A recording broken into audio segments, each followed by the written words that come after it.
Ako si Francis Adrian Paborlan, isang working student na nag-aaral sa isang pribadong paaralan. Estudyante ako sa umaga at nagtatrabaho sa gabi upang matustusan ko ang aking pag-aaral at makatulong sa aking pamilya. Kailangan ko makapagtapos dahil kami ay kapos at bumabangon din ako para sa kinangamahal sa buhay. Mahirap maging isang working student. Kailangan mong pagsabayin ang iyong pag-aaral at pagtatrabaho. Mahirap pero kailangan magsumikap dahil walang ibang tutulong sa akin kundi ang sarili ko lang.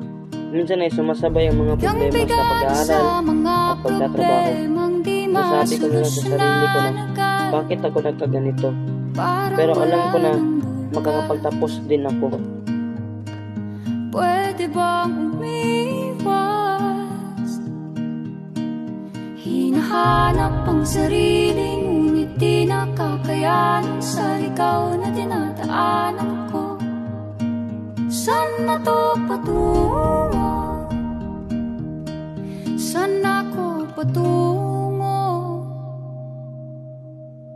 Dahan-dahan natin simulan muli ang paghakbang.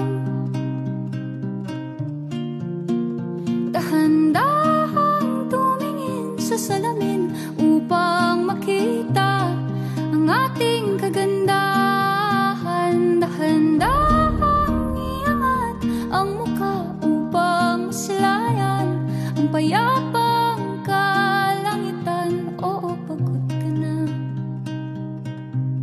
pero di ka nag-isa.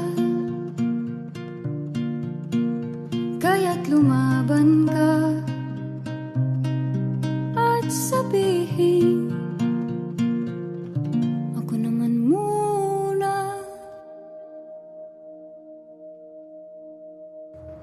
Kada langhap sa hangin, pansin ko na lagi na lang usok.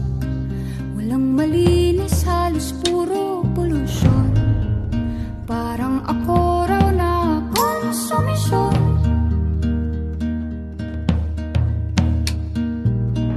Gulong-gulo ang isip, san ba lulugar kapag nagkamali? Kasama ko din bumabangon ang Nescafe Original. Grabe sila manghusga, bakit perpekto ba sila?